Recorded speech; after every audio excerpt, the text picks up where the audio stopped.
everyone? My name is Jamon McKinney, or you can just call me Juice, because that is my nickname. Let's talk about the New York Jets.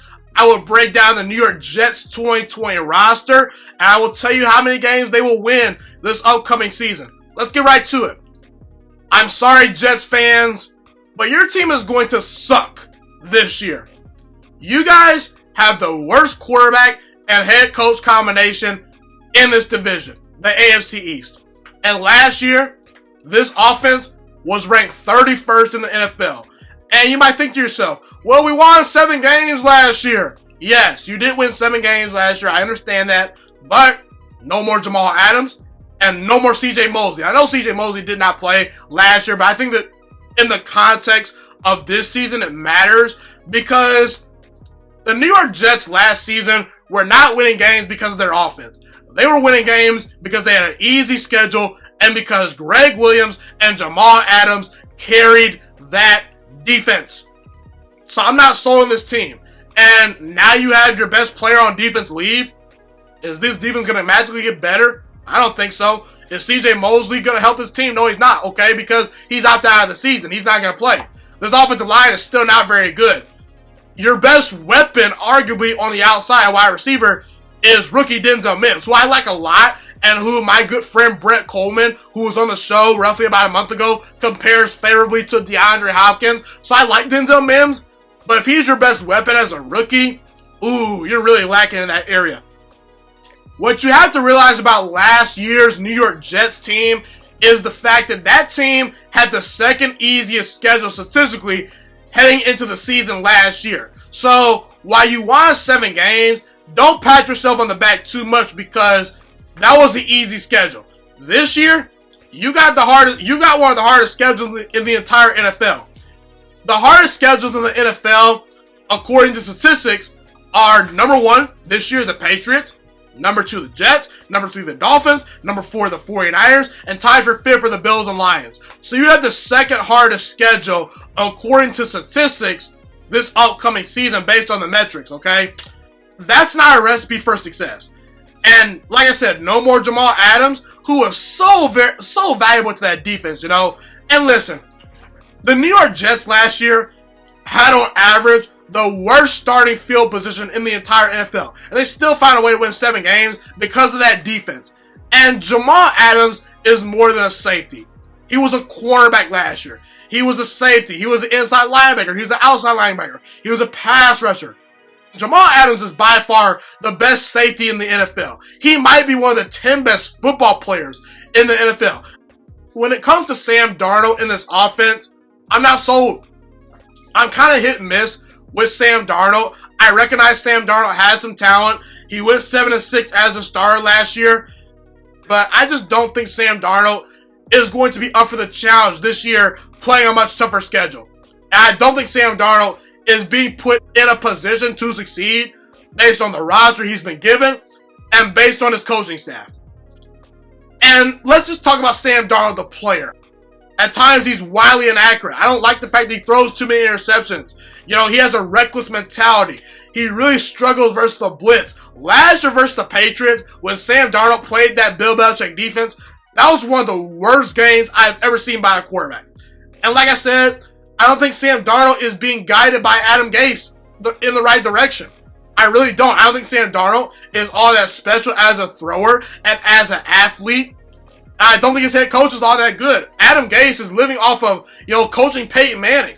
Adam Gase is not a great head coach. Is Adam Gase great with X's and O's? I don't see that. I don't see him being the next Kyle Shanahan or this offensive guru. I didn't see it last year. Is Adam Gase great with adjustments? No, he's not. He's one of the worst in-game adjusters I've ever seen in the NFL. Maybe not the worst I've ever seen, but he's definitely below average in that area. Do players respect Adam Gase? No. Jamal Adams told you all you need to know about respecting Adam Gase. There's nothing special about Adam Gase as far as him gravitating towards the locker room and having a presence. Is Adam Gase a great decision maker? No, he's not. And also, is Adam Gase organized? I don't think he is. Based on what I saw last year, I don't think he is. So I'm not sold on the coach. And I think Darnold has some talent, but I don't know if he'll ever reach that talent. I never was quite sold on Darnold when he was coming out of USC. There's some things on film that I don't like about Sam Darnold. And also, I don't think he has a lot of weapons to work with. Jamison Crowder. Is he a great wide receiver? No, he's not. Denzel Mims, he's good, but he's a rookie. He could be an absolute bust. We've seen a bunch of wide receivers, the last couple of years become nothing but absolute busts. And I like Denzel Mims, but I'm not so sure what I'm going to get from Denzel Mims. Brashad Perryman, that's your number 2 wide receiver? Really? Mekhi Becton, a rookie offensive lineman, is arguably your best offensive lineman. I think he has talent, but that's a tall task for Mekhi Becton, to take on the baton of being the best offensive lineman on this team. You've got Frank Gore, you've got Le'Veon Bell, but that's not overall the greatest running back core. Le'Veon Bell had a down year last year. Frank Gore is 1,000 years old. So I'm not sold on this Jets offense. I'm not. And you have to put up points. And last year the Jets did not put up points, and they're not going to do it this year in my opinion. Now, on defense, the positives are Greg Williams is still the defensive coordinator. Greg Williams is a very smart defensive coordinator that knows how to make adjustments. Now, obviously, you lose Jamal Adams and CJ Mosley, who opted out this year, but you've got some decent players. Quentin Williams has a chance to break out this year. Now, Quentin Williams had a very disappointing rookie season, but I expect Quentin Williams to bounce back this year. Ashton Davis is a very good young safety that the Jets drafted this past year. And Bradley McDougall, he'll be at least a viable option as safety to replace Jamal Adams. So, the defense will be fairly decent, but it's not a great unit. And overall, Jets fans, I tried to be more positive. And recently, about a month or 2 ago, I had my good friend Caleb Gill on the show, who's one of my radio buddies at the University of Toledo, the college I go to. We both do sports radio during the week for the University of Toledo on 88.3 WXUT. So yeah, that's some fun times. But when I had him on the show, I had the Jets winning 5 games, I believe, at that moment. That was before Jamal Adams was no longer on the team. That was before CJ Mosley opted out. And that was before Cam Newton became a Patriot. So at that moment, I had the Jets at 5 wins. Now, I have the Jets at 3 wins. I tried to find some optimism for this team. I tried to get it within my mind to say, hey, this team can win more than 3 games. But I do not see it. Sam Darnold and Adam Gase are the worst quarterback and head coach duo in this division. I think Tua Tagovailoa and Brian Flores are a better head coach and quarterback duo. I think Tua Tagovailoa is a better prospect coming out of college than what Sam Darnold was. And I think Brian Flores is a better head coach than Adam Gase. And we're not even going to talk about Josh Allen and Sean McDermott and Cam Newton and Tom Brady. Not Cam Newton and Tom Brady. Cam Newton and Bill Belichick. They're the 4th best roster in this division. Miami made some good moves in the offseason. The Bills are better. The Patriots are better. You lost 2 great players in CJ Mosley and Jamal Adams. And this schedule is brutal. That screams 3 wins for the New York Football Jets in 2020-21.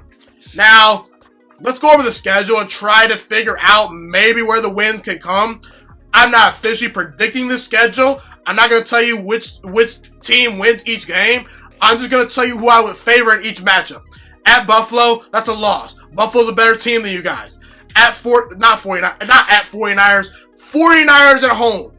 That's still a loss. The 49ers just have flat out better players than the Jets. I favor San Francisco. At the Colts, I would favor the Colts. They have a better defense. They have a better roster overall. And they have a better offensive line. And Phillip Rivers at the moment is still actually a better quarterback than Sam Darnold when given time to throw. Broncos on Thursday Night Football. That's a toss-up game. I think Denver is honestly just a flat-out better team than the New York Jets. But you get them on a Thursday night game in New York, that could spell trouble for Denver, who's a very good young team. But young up-and-rising teams tend to be inconsistent. So you could steal a win there. Same thing with the Cardinals. The Cardinals are a very good young up and rising team, but I could see some inconsistencies with the Cardinals this year. So maybe if things bounce your way, you could win that game. But I favor Arizona at Chargers. That's probably a loss. The Chargers just have a better roster. Bills at home. I actually think the Buffalo Bills are going to split. Not split. I actually think they're going to sweep the Jets this year. At Chiefs, really. Patrick Mahomes versus Sam Darnold and the Jets. That's an easy win for Kansas City. Patriots. That's probably a sweep this year. The Patriots are going to be very good. I think Cam Newton is going to be a good quarterback for them. They have a very good defense. They just won 12 games last year. That's going to be 2 losses on the schedule. At Miami, bye week to Miami at home. You'll at least split with Miami this year, in my opinion. I think that you're a good enough team to at least do that. Vegas at home. You smacked the Vegas Raiders last year. But I think the Vegas Raiders could return the favor this year, as I just think they have better players. I really do. At Seattle, probably a loss because Seattle's just a better team. They were a playoff team last year. At Rams, that's a toss-up game. I'm not very high on the Rams this year, so you could convince me you could win that game. Browns at home, that's a toss-up game. And then at Patriots, we'll see how that game goes. But it's probably a loss. So, yeah. I think that the Jets are not going to be very good this year. And I have the New York Jets only winning 3 games during the 2020-21 NFL season.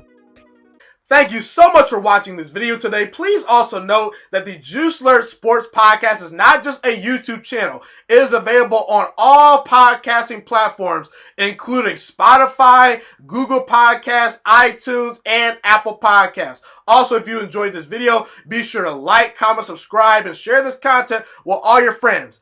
This podcast is my favorite thing in the entire world right now. It is my passion. And I want more people to listen to this podcast. I really want this podcast to grow. Also, a fun fact about me is that I want to go into the sports broadcasting and media world once I graduate from the University of Toledo, a college in Northern Ohio.